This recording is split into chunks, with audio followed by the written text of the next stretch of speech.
Hi, I'm Zhuli, and I've just released a new song called Bad Enough. Bad Enough is a really fun, upbeat, dancey pop song. It's got that driving bass line. It's just very pop. I wrote it with my longtime collaborator, Harry James. The production has taken so many different routes. It went from literally one end of the pop spectrum to the other.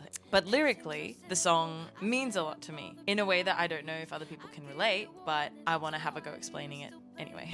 So we wrote it a year ago.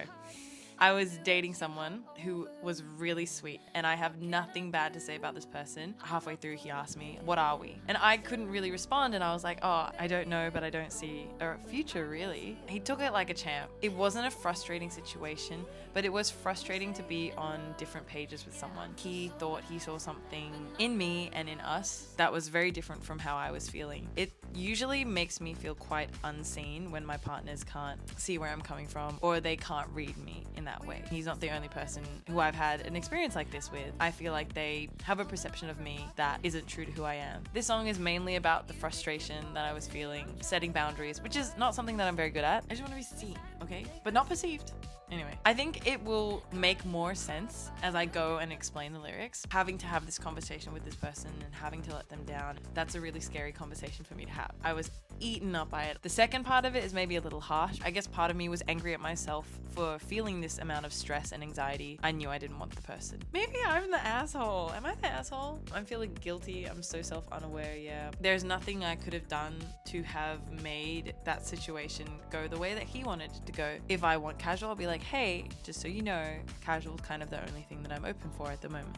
Are you okay with that?" That's the best you can do in that situation. Because I think casual relationships are valid. I think you can still have them and have fun and stay safe. And it's not a situationship, like it's just a casual relationship. I don't know how better to do that other than set boundaries and be communicative. If the person that I'm saying this to says, "Yeah, I'm down for a casual relationship," and then they change their mind, like that's, I don't know. I just don't know how else I can see that coming. It hurts my heart to have to watch you hurt over me. This whole first verse is very much about guilt. Okay, chorus. I wrote it off the conversation we had where he asked me what we were and I couldn't answer it. I knew that I was like, I don't really see us moving forward. The bit that I'm like, okay, maybe I'm the asshole. When I set the boundaries, I don't like that I feel like the responsibility falls onto me to cut things off. And I don't know if it necessarily always does fall on me, but I think a lot of the time they've stayed hoping that I'll change my mind or something.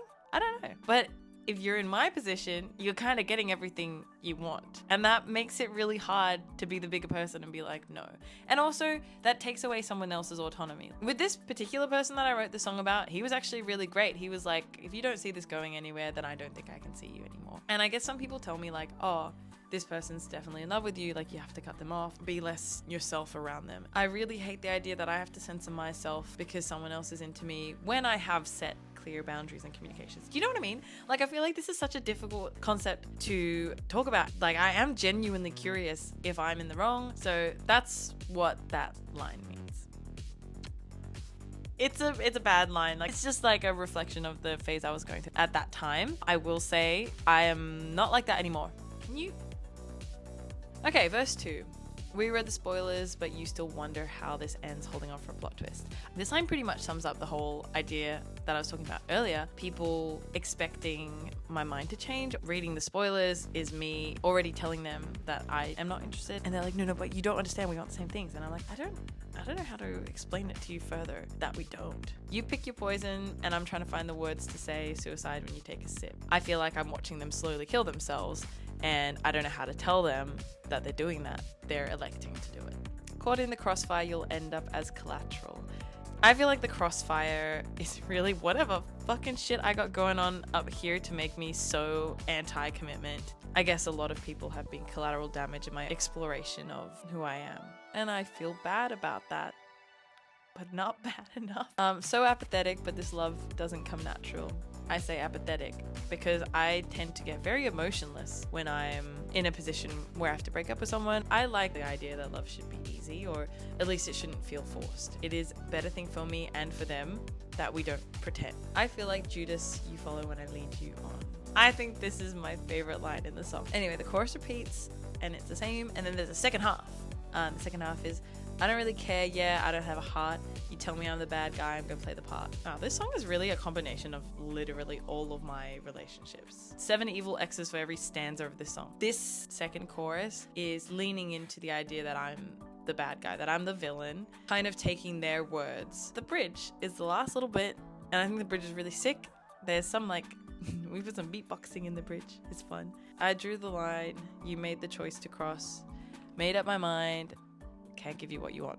I think that's a pretty great way to sum up. And all I want is to be seen in a relationship. And they haven't been, so I'm really jaded. I'm never gonna date again. So that's bad enough. It's kind of confusing. I don't know if I really explained it very well. I think it's something my friends understand from me. It is a tricky thing for me to explain to new people without seeming like a dick.